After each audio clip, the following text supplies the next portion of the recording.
lot of good show court matches, and the best, obviously, Carlos Alcaraz beating Frances Tiafoe in 5 sets, extending his best of 5 set record. Carlos Alcaraz, Matt, to what? 12-1 now, I think, with the one being Matteo Berrettini. And we debated the other day whether, apologies to Matteo Berrettini here, whether that one even really counts, because it was kind of a different version of Alcaraz. It was before he became a Grand Slam champion and world number one. Well, that was the first time I looked at him and thought he looks like a man. I remember him coming out looking like, beefed up and sleeveless shirt and sort of shaved head, and he looked cool and strong and fierce. But he was so raw, so green, so new, freshly hatched. And now, that's an extraordinary record. And he knows it, David.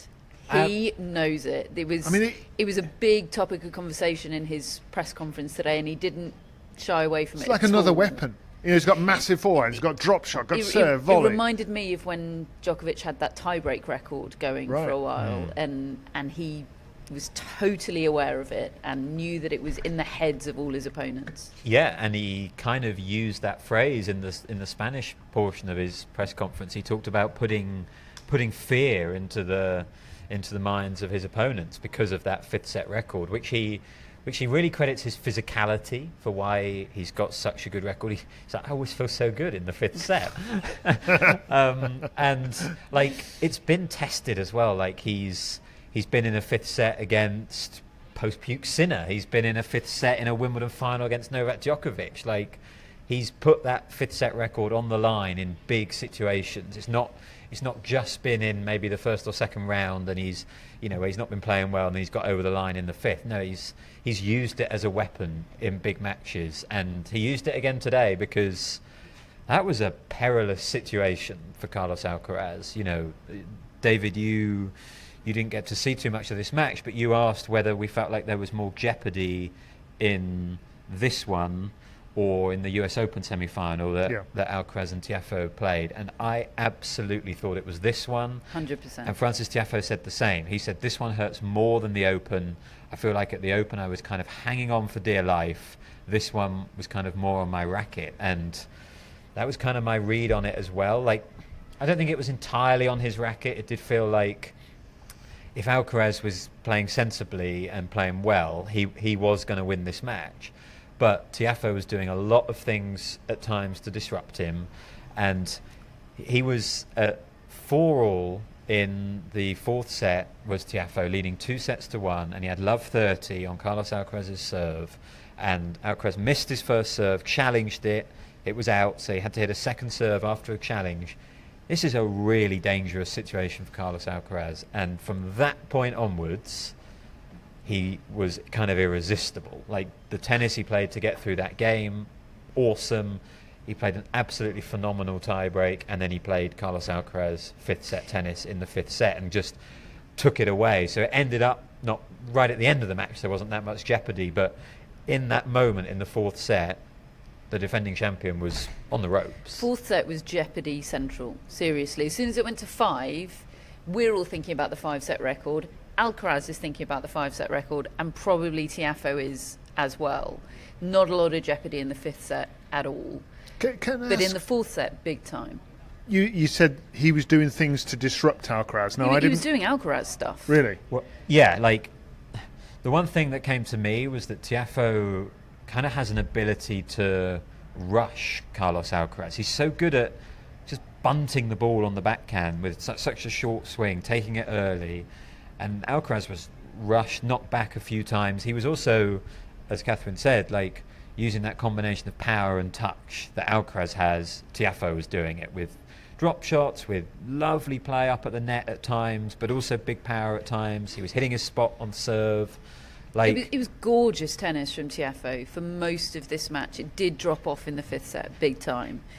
But it was Tiafoe of old. That's exciting. It was great to watch. Really exciting. And he thinks so too. He said, I haven't been enjoying playing lately. He considered not playing this tournament. he said. One of his Wow. 2 favourite tournaments. And he just said, look, he was obviously gutted in the moment at having lost this match, but he said, this is huge ahead of the US hardcourt swing and the US Open. This is getting me back into a good place and getting me enjoying my tennis again. It's kind of that proof of concept that he needed to build on.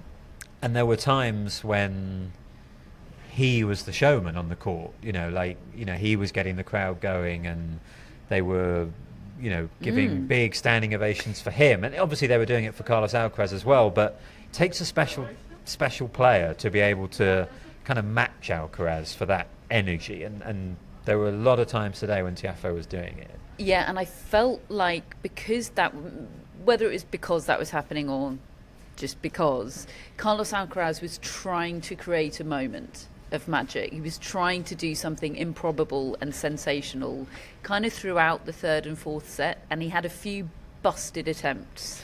There was an ill-advised tweener which didn't come off. There was a totally ridiculous chase down of the ball, which the fact that he even almost got to it was ridiculous enough, but he was so annoyed that he didn't get to it. So annoyed. There were just a few like that he had no right to pull off, but still he sometimes does, and he didn't today until the 4th set tiebreak. And then he pulled a couple of them off, and he did start roaring from that point onwards. So maybe it was proof that is what he needed, and going for ill-advised tweeners was in fact a good idea. And it is so interesting though, isn't it? Because he then goes into his press conference and spends a lot of it talking about focus and ups and downs. Yeah. And it's but at the same time you're trying to do all this stuff. It's such a balance for Alcaraz. The best Alcaraz is loose, but controlled loose. If he's out of control loose, it's not good Alcaraz. It is a real balance that he has to get right in terms of looseness and sort of containment. He is like the person in a relationship that wants to be in a relationship and loves their partner and they're really happy, but they also are addicted to the drama. And if they get too comfortable and happy, they'll start an argument. Yeah, he's starting them all over the place with unnecessary tweeners. And their subconscious is saying, "You're doing it again. This is bad." But I can't But stop. you just can't help yourself. Yeah, something inside you needs it. He came into the press conference, Carlos Alcaraz. Well, first of all, he came in 30 seconds after Spain and Germany full-time whistle blew. The announcement came through. Carlos Alcaraz is on his way to press. That was a coincidence. Yeah, so we all knew what was happening there. And Spain had scored pretty much a last-minute extra-time winner in that game. And he walks into press beaming and shouting, "Vamos." It was a vibe, David. Oh, it was great. And then in the Spanish portion of his press conference, he went into some detail about how he was watching it in the shower on his phone, and then in the ice bath, and then in the hot bath. He was just absolutely gripped. Several different bodies of water. Yeah, and the journalists were. There was a follow-up, sort of, how did you manage to do that in the shower? And then, and he ended his press conference as well with another "Vamos" and "España, sí," and yeah, he was absolutely buzzing. He did the Jude Bellingham celebration after the match today. Our man Jude. Jude will be doing it tomorrow. Won't you? Well, Carlos thinks so. Well, actually, no, he didn't go that far. But I asked him about the Bellingham celebration. He said, "We're in London. He is England. It felt right." I like it. I'm going to take that to mean I'm going to be supporting England over Switzerland tomorrow. So take that, Roger. Yes. He said, "A big win deserves a big celebration." And then he did a big beaming smile. He loved it. He didn't mind being taken to fives today. He had the time of it. I feel like today was a perfect day in the world of Carlos Alcaraz. Oh, and he said that when he sees other players do the kind of thing that he did today, which is, back against the wall, 2-1 down and surge and win, he thinks, wow, that's impressive. And he's like, people are going to see that I did that. And yeah, he's just putting that fear into the other players in the draw. He knows that he needs to not have the lapses. It was a really really poor end to the first set. Because I thought this scoreline after 2 sets was actually kind of deceptive, because Alcaraz probably should have been about 6-3, 6-2 up. He was a break up in the first set and then had a lapse, and he needs to cut them out, especially in the first set. It's a bit of a problem that he's got, starting slowly. We've seen it a lot in big matches, and he's recovered to win many of them, but sometimes he hasn't. So he knows that he needs to get better, but at the same time, he's absolutely buzzing from a performance. It's like the and a win last like minute this. goal that we had for England the other day, wasn't it? Right. I mean, his day could have ended different today. Speaking of which, someone on the live chat has just said, "What is a Jude Bellingham?" Should we do Hannah, it now? it's over to you to explain that.